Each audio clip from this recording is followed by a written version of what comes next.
Hey, it's been a few years since I've been an extreme minimalist and have lived with less than 100 items. And so naturally, quite often I'm asked, what has led to the decision to give up on a home and to give away most of the things that I've owned? There's been a few inflection points on my journey, but also looking back when I was a kid, I didn't like to replace things that were still perfectly good just so that a new shiny thing was in my house. When I was 4, 5, or 6 years old, that showed itself when my parents replaced small things around the household, and sometimes I would throw a tantrum because I didn't understand why they were doing that.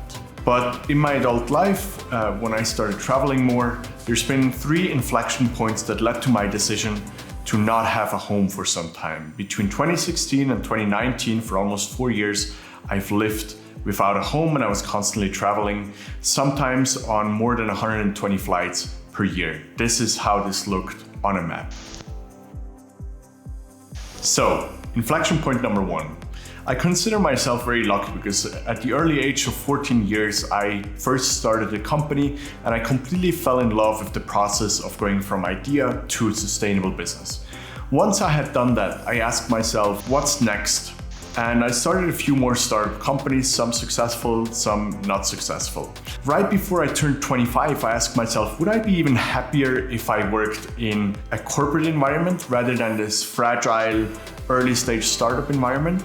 And so that's led to the decision for me to take a job with an investment bank, a very corporate environment in London. Just after arriving there, I think it took less than 90 minutes, I realized that I had to get out of this as quickly as possible. Number 1, not because the people weren't smart or driven around me, but for a very simple reason. I felt that they had never taken the time to ask themselves, what is it that makes them happy?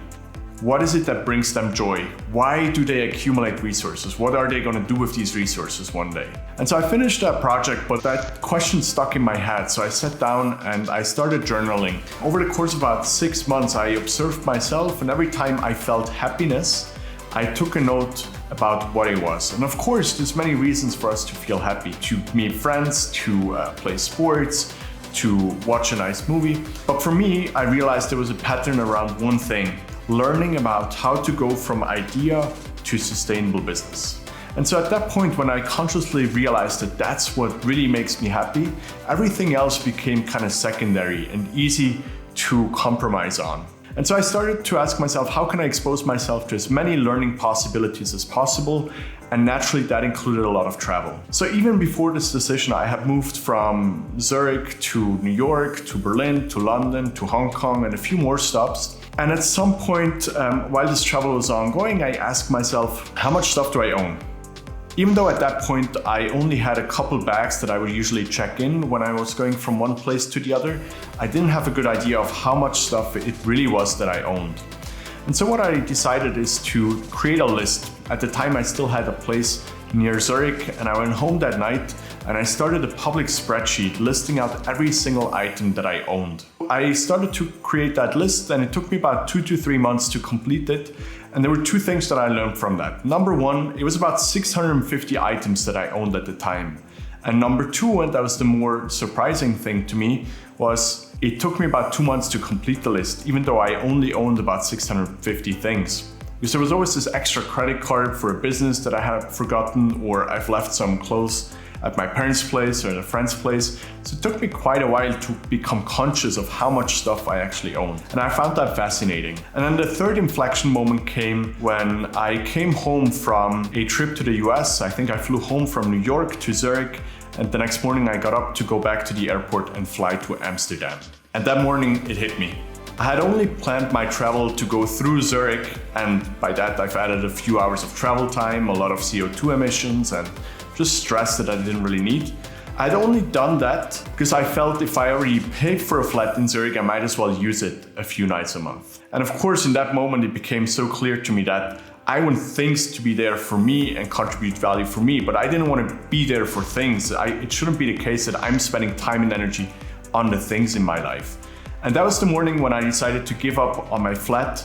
And for a few years, I've lived very happily, traveling constantly, always being where I felt I could contribute the most value that's in line with my mission. And those years were extremely powerful. I've met lots of interesting people. I feel like I've learned a lot about how to go from idea to sustainable business. And so I would never want to miss that time in my life. That has showed me how big decisions sometimes and consequential decisions can sometimes seem disruptive at first, but give a lot of value in my life. So just to quickly summarize, for me, the reasons why I've become a minimalist and lived without a home, there were 3 inflection points. Number 1, the question, what is it that really makes me happy? Number 2, I got kind of stuck on this question, how much stuff do I actually own? And why does it take me so long to become conscious of everything that I own? And then last but not least, I felt like I was attached to my things and I was spending time with things instead of them just purely being there for me. Hopefully this was helpful. If there's any questions, please let me know in the comments. And with that, have a beautiful day, stay curious, and I'll talk to you soon. Hey, if you like this video and you would like to do me a huge favor, then please smash that like button and subscribe. That's great for the YouTube algorithm and more people will see it. It will also make sure you will get to see all the upcoming videos on essentialism and entrepreneurship. And if there's a question or topic you would like me to cover, please let me know in the comments.